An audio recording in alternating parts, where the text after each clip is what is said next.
I got my pen. I got my notebook. So you already know what time it is. It's time for that mock draft. Hey, welcome to Chicago Bears Central. It's your boy Stevo Speaks. Let's get straight into it. But y'all gotta hear that music first, though.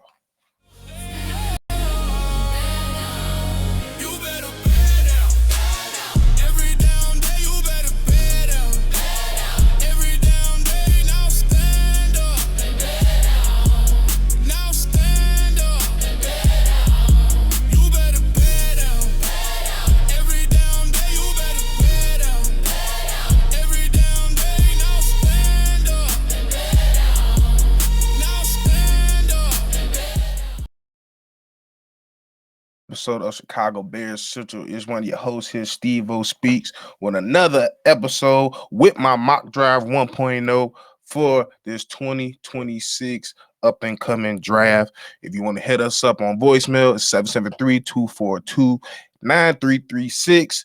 And if you want to hit us on social media, it's Shy Bears Central. Want to hit me up on social media? Everything is Stevo Speaks. I also represent NFL Central, Chicago Bears Central, bullshit, all that. I cover it all. So that's all it is. But we're gonna get straight into it.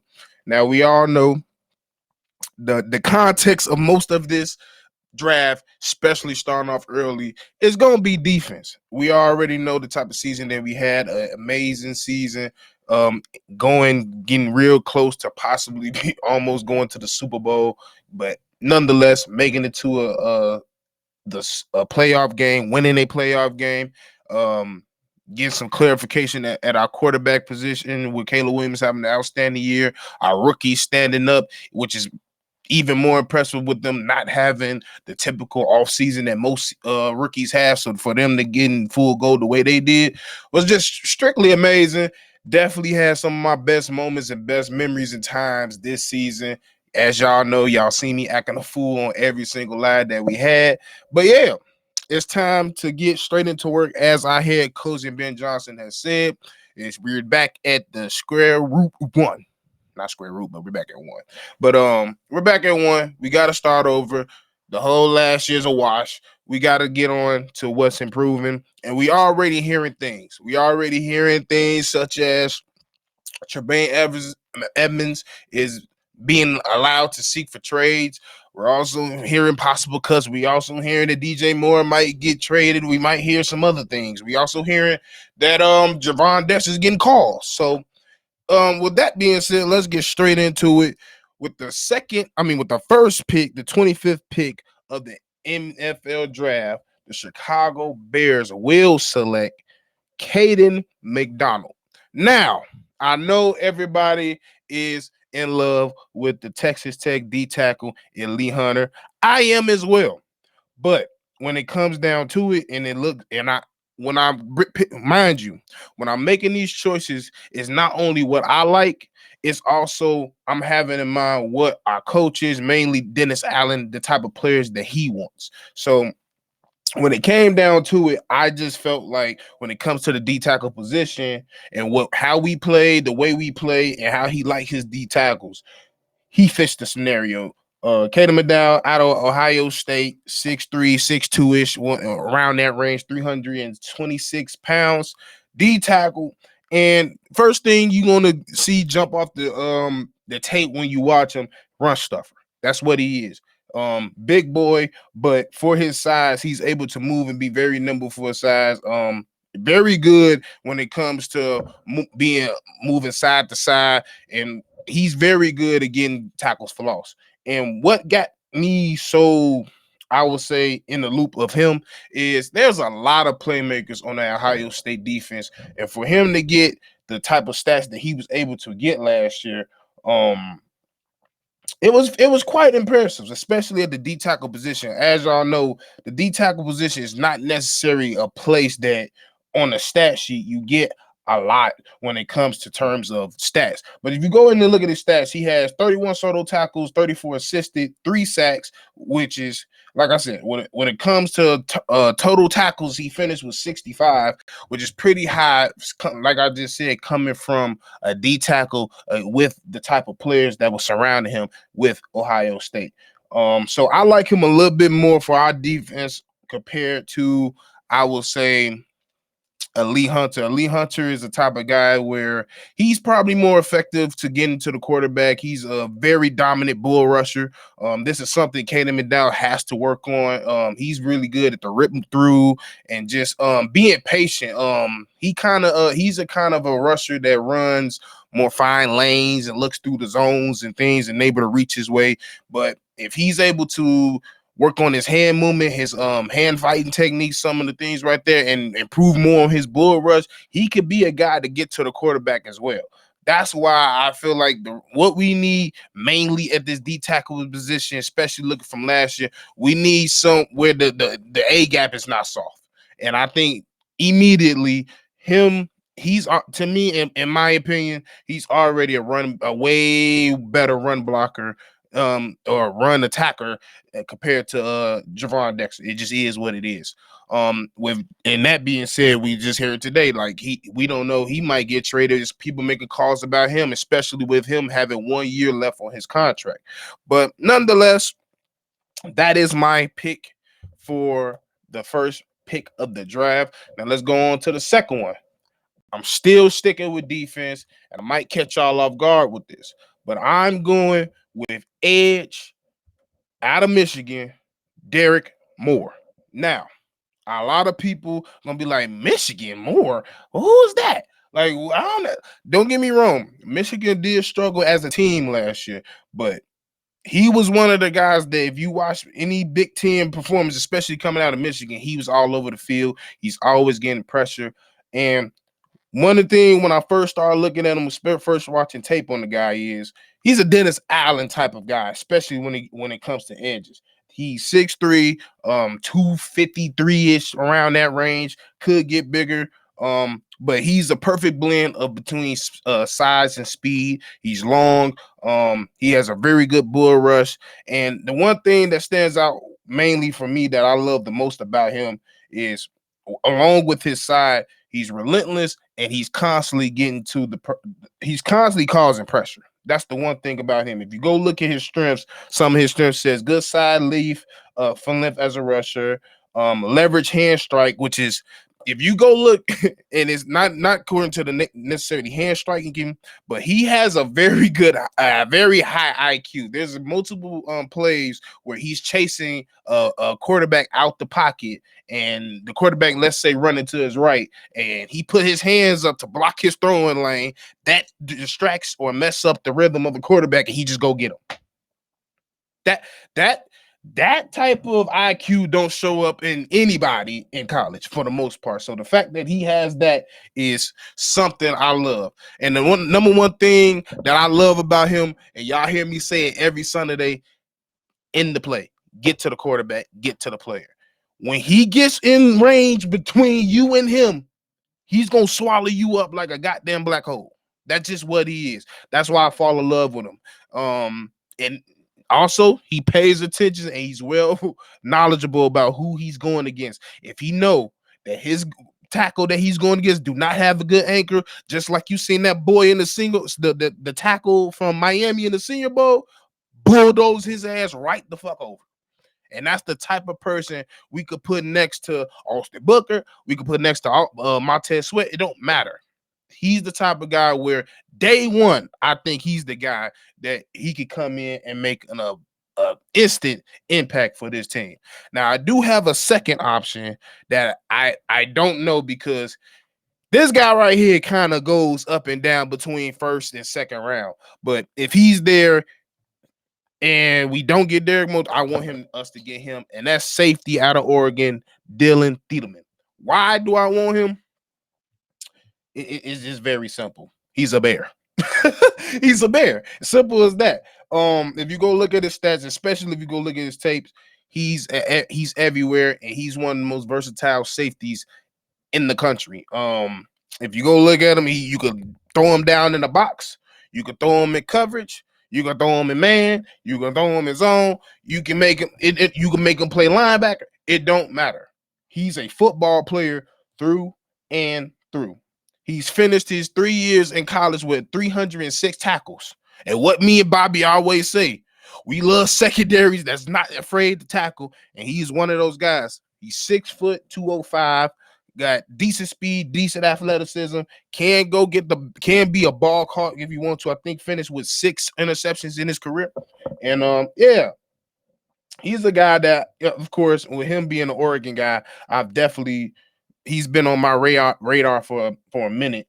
But yeah, he's the typical size for NFL safety. Like I said, he tackles, he runs hard. I won't necessarily say he's a thumper per se, but he tackles. He if it's a wrap up, shoestring, regardless, he's going to make that tackle. So I like the way he is. He's rangy. He moves all over the place. He's constantly around the ball. Now he does have to get better in coverage. He does have to get better with some of his pursuits. Sometimes he can be a little reckless in his pursuits. And I mean, I think some of his foot speed can get better, but sometimes that just is what it is. If you ain't got it, you ain't got it. But those are my 2 picks for the second round. Now let's get into the third pick at the 89th pick in the third round. I think this is also, if we don't get Dillon, this is where we also can go get our safety.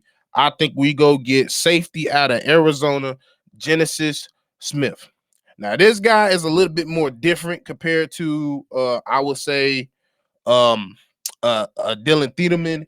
He's more of a way more rangier, athletic type of guy in terms of safety. He's 6'2", 204. The man, he can tackle. He's a very pretty much for the most part, the man can tackle. But I think one of the main things when it comes to him is he's more dangerous in the pass game. He's more dangerous in zone coverage and man coverage. That's more something he gets most of his strength in. He's real good and playing his body in good positions to make plays. But I would say when it comes to tackling, I won't necessarily say he's a bad tackler. I would say kind of like when I said with Dillon, but it's even worse. He's real. He could be real reckless coming in at the angles that he does, and his pursuit angles can be a little wild at times. Sometimes, especially with him being 6'2" and a little lanky, he just come in flying. And if you got anybody with any type of shift they ass out any type of way. So that's kind of the downside with him. And he's not necessarily typically, I would say, the first safety. Like I said, compared to Dillon, that would be the first safety I can see Dennis Allen looking at. But I do think this Genesis can be somebody that Dennis Allen can unlock into being something better. But hey, we never know. Now let's go into the 4th pick. Mind you, I didn't say this. This is this whole mock draft. I'm not correlating any trades. This is strictly that day. If we just got all these picks, we making this draft. So at the 129th pick in the 4th round, this is where our first offensive player comes in. And I think we go out here and get our tackle, Austin Barber. Now, you look at Austin Barber, first thing you're going to look at his size and be like, how the hell did he slide all the way to the 4? I'm going to get to that. But he's a senior out of Florida, 6'6", 318. Now, has NFL size, is a pretty good athlete, can move. Some of his strengths that I would say is he has pretty good body control. He has pretty good footwork. He can gain ground and set punches really good. He's effective with a snatch and trap. That's a lot of, if you watch his tape, you'll see a lot of that in his technique. And he's a battler. I ain't gonna lie. I would say he's more best at run blocking as of right now. I would say his biggest problem right now and is really with most of the tackles in this draft, especially at his size. The man just got to get bigger. And when I mean bigger, stronger, he just got to get stronger. There's times where a bull rush is just too much for him to handle, or if he runs into somebody that has a mixture between size and speed and with length, it can throw him off track and he can loosen up on his anchor. I will say when he gets to the double team, he sometimes becomes a non-factor, so he's definitely going to be have to work on that. But the reason why I said, and if you look down why I said we're gonna look like why is he in the 4th round with his size and where he's playing at, because he's playing at the SEC. You know, SEC tackles get the most looks. If you look at all his starts, every year that he's had, he has over, I think, 5 or 6 penalties, and that has to be addressed. That just is what it is, especially if he's going to be a Chicago Bear. But like I just said, if you look at our coaching style, what our offensive tackle coach did with the whole game coming in here, we started off the season, especially with the right guard and the brothers and Jonah Jackson and Darnell Wright. They was playing well, but they had penalty issues in the first half and in the first half of the season, and that thing got way progressively better as the season going on. And that's something I feel like if we decided to go out here and get Austin Barber, he's a perfect substitute as a backup tackle that we need. As we all know, Ozzie Chapello got hurt in the last game, the second to last play of the season. We're expecting him back. But Braxton Jones is a free agent, so I don't know if we're looking to keep him or not. And if we're not, regardless of if he stays here or not, I still think we should need as much O-line tackle depth as possible. Now, let's move on to the next draft pick. And this right here is where I feel like we go back to defense. And quite frankly, I feel like, especially with all the things we've been learning about with our linebackers, as I said in the beginning, with Tremaine, etc., him that allow him to seek for trades. And I think it's time that we address the linebacker. And quite frankly, this guy is not necessarily Tremaine Edmonds' replacement, but this is honestly possibly a guy that's going to be a replacement for TJ Edwards, because he's more of a TJ Edwards type guy, and that's linebacker Tyrion York, linebacker out of Texas A&M. Now he's I think listed around 6 foot 230, but the guy is rangy as hell, and he's always around the football. This is not a guy I want you to go and look at his stats, because his stats doesn't reflect how impactful he is, especially for that Texas A&M defense. The man is everywhere, and if he gets his hands on you, you're going down. That's just the simple thought process has come down to. If he gets his hands on you, for one, he's coming in flying at 115 miles per hour every time you see him.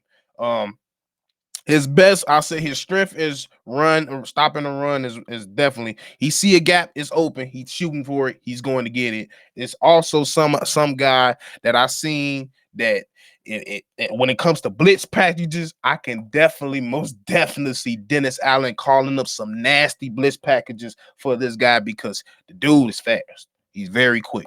He's got a quick first step, and he's willing to chase your ass down, because that's also a part of the linebacker thing that we also don't realize is a key factor. Yeah, can you get there? But sometimes people get away, and you got to be willing to chase them down and stick with it. And he's that guy. There's multiple highlights. There's multiple games you could go and look at, and he's chasing motherfuckers all the way to the 30, to the 40, to the 50, whatever he has to do. He's going to get them down, and he will smoke your ass. So Tyrion York, out of the linebacker out of Texas A&M, will be my 5th pick draft, the 163rd pick in the 5th round. Now, the last 2 picks, I'm going to leave up to y'all, to be honest with you, because honestly, those 2 picks, for one, I think a 6th pick is bound to get traded. Who knows? We already know when it comes to it comes to our president and Ryan Poles, anything can happen with the last few picks. Especially the 7th pick might be another damn running back. Who knows? But quite frankly, I don't see too many people in the 6th or the 7th round. Especially, I think we're probably gonna use as a tool. So maybe like a wide receiver to help in a special team, or a running back to help in a special team. But I think that was my main goal when doing this main draft. I think the first 5 picks that we make in this draft is the key picks that's going to help us possibly push us into the next realm of what the Chicago Bear team can be.